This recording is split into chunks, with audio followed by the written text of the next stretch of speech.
In today's video, I want to take you guys through a bunch of free stuff available on PSN right now, including Final Fantasy XIV Online Starter Edition. Yes, they are letting you try out the game for free. Along with that, new accounts do get 30 days of game time, so you can try that out free of charge. Also, Cities Skylines was just a PlayStation Plus freebie. Well, now you can get some DLC for that game as well. Pretty expensive DLC at that. The Green Cities DLC typically goes for 13 bucks, but it's free right now. Also, to keep on the trend of free, I typically don't cover stuff like this, but a lot of you guys are indoors. Maybe you're looking for a bite to eat. Well, Pizza Hut has got you covered. They're giving you a medium pie of pizza for signing up to their Hut's Rewards membership. That's a free sign up, so you can check that out as well. We'll highlight that. We've got an update on the free-to-play PlayStation 4 title in Genshin Impact, and it's adding a very nice feature, and the Fairy Tail RPG has unfortunately seen yet another delay. We'll talk that at the end of this video. But first of all, Final Fantasy XIV Online Starter Edition does have a free download on the PlayStation Store for the Starter Edition. Along with that, you'll get 30 days of game time if you are opening up a new account. Now, FF14 is one of those MMOs that if you go back to when it originally came out, it was an absolute train wreck, an absolute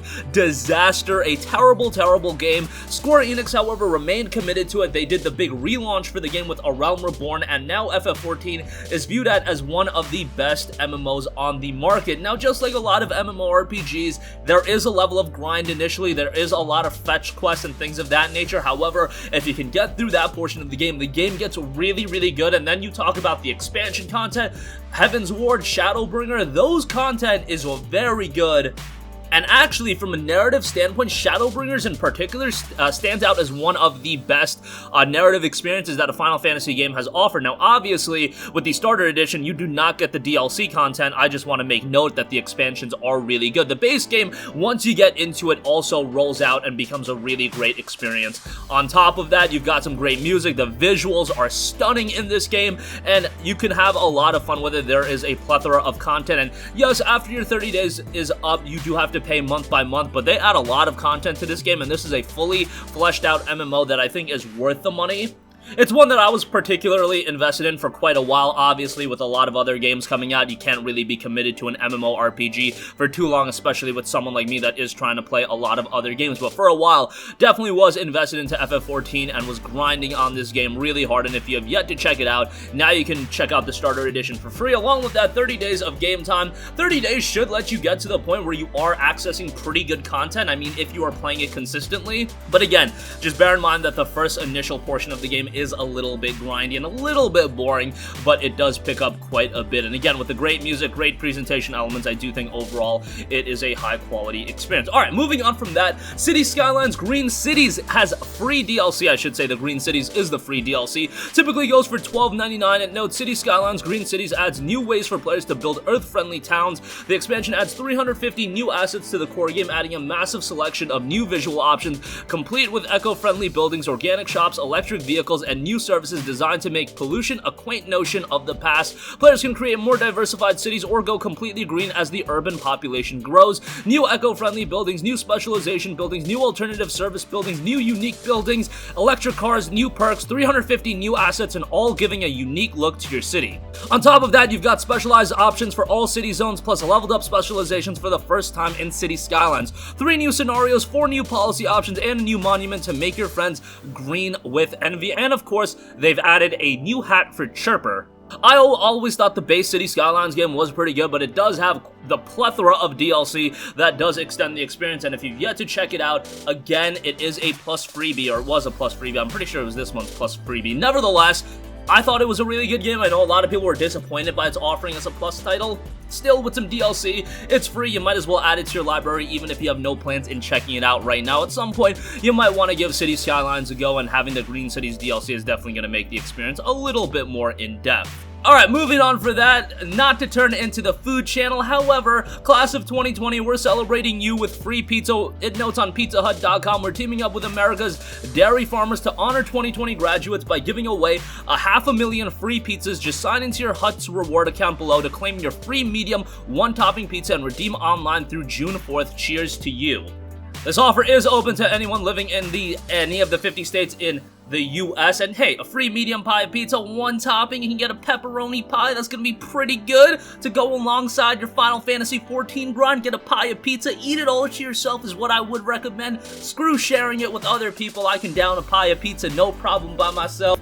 I guess that's why my body weight isn't doing me any favors right now. Nevertheless, you will have to ultimately pay delivery charge, and don't be whack, and do tip your driver. I hate people that don't tip their drivers. They're doing something great right now, given the fact that the world is in this situation, and they are essential workers, bringing you guys your meals and your one pie of pizza that you're getting for free from Pizza Hut.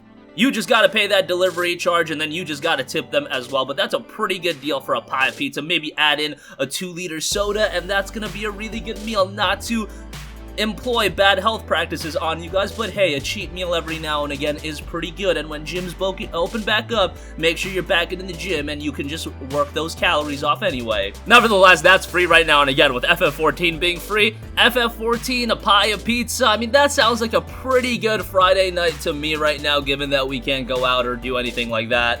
So do give that a look if you're interested. Alright, moving on from all the free stuff. I mean, this is kind of free as well, or related to a free thing. Genshin Impact is going to be adding cross-platform co-op. PlayStation 4 is in its final closed beta. Genshin Impact, the free-to-play open-world anime-like game in development at miHoYo, will get a final closed beta test in the third quarter of 2020, the development studio announced. The big change will be the addition of Sony's PlayStation 4 platform, and with it, the debut of the new cross-platform co-op feature. Hugh Tsai, producer on Genshin Impact, noted this. We are thrilled to see that players all around the world had a blast in Genshin Impact's last closed beta while offering valuable feedback on various aspects of the game. We plan to implement some changes and optimizations in the final closed beta based on what we have heard and learned. The cross-platform co-op mode is an important component of Genshin Impact, and it will be a core part of the final closed beta experience. We're very excited to see how players react to the team-oriented gameplay. You can sign up for the closed beta on the official website, and you can register for it. Characters will be deleted at the end of the final closed beta. Languages supported will include Simplified Chinese, Traditional Chinese, English, Korean, Japanese, Spanish, French, Russian, Vietnamese, and Thai, while voiceover will be limited to Chinese, Japanese, Korean, and English. Genshin Impact is shaping up to be a pretty interesting title. As far as a free-to-play game, I think it's offering something that's a little bit unique in its market. Nevertheless, it's a game that should definitely be on your radar, and who knows, it might turn out to be really, really good. At some point, I'll definitely be giving this a look. If I don't get into the closed beta, I'll be checking the game out when it does see its final release. And lastly, to keep on the anime trend, Fairy Tail, the video game RPG, has been delayed once again to July 30th in Europe and Japan, and July 31st in North America. No longer due out on June 25th, and it got delayed, I believe, from May to June. Now it's getting delayed until July.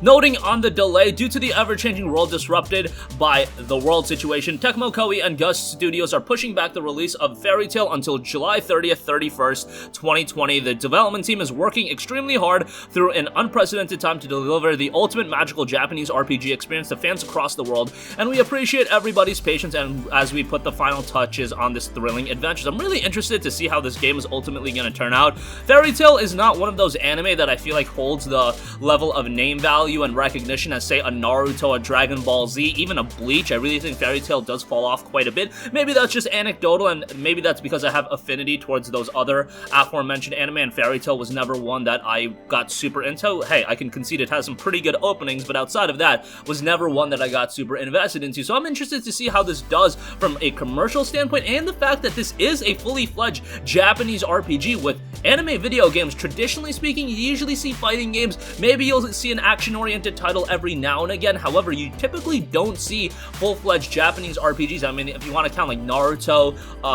those Xbox 360 games, the Rising Ninja and Broken Bond, I mean, I guess those were kind of JRPGs, but really, they were more so fighting games with RPG elements infused in them. And then, of course, there were games like Dragon Ball Legacy of Goku, but now you're talking about going back to the Game Boy Advance days, and it's been quite a while. And again, Fairy Tail being one of the not as noteworthy anime as, say, the big three. I don't think this is going to do that well commercially. However, if it is fundamentally a well-made JRPG, I think it could excel just on the basis of being a quality JRPG rather than just living off the Fairy Tail name value. Whatever the case may be, it will be out on July 30th in Europe, July 31st in North America. Definitely excited to see how that'll ultimately turn out. And that's going to conclude this video. Again, Final Fantasy XIV Online Starter Edition available free right now. Definitely do give that a look. City Skylines, you probably got that as a Plus subscriber, while the Green Cities DLC is available for free, typically $13, so definitely give that a look. Medium Pie of Pizza from Pizza Hut, definitely check that out. Genshin Impact aiming to have cross-platform co-op, and Fairy Tail, the game has been delayed until July 30th in Europe, July 31st in North America. That's gonna conclude this video. Sound off with all of your thoughts in the comment section down below. Thank you for watching, and goodbye.